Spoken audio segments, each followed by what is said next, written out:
Sporting Kansas সিটির পরে এবার নাশভিলের বিপক্ষে জয় তুলে নিয়েছে ইন্টার মায়ামি। দলের জয়ের পেছনে গুরুত্বপূর্ণ ভূমিকা রেখেছেন লিওনেল মেসি।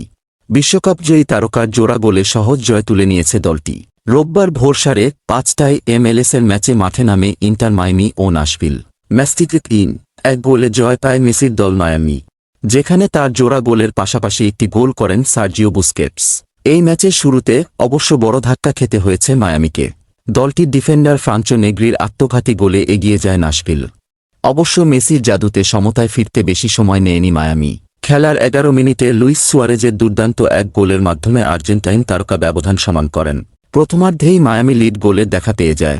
39 মিনিটে মেসির কর্নার কিক থেকে হেডের মাধ্যমে গোলটি করেন বুস্কেটস। এরপরে লিড নিয়েই এগিয়ে যায় মেসি বাহিনী। 81 মিনিটে পেনাল্টি থেকে গোল করে নিজের জোড়া গোল পূর্ণ করেন এলেনটেন। শেষ পর্যন্ত 3-1 গোলের জয় নিয়ে মাঠ ছাড়ে ইন্টার মায়ামি।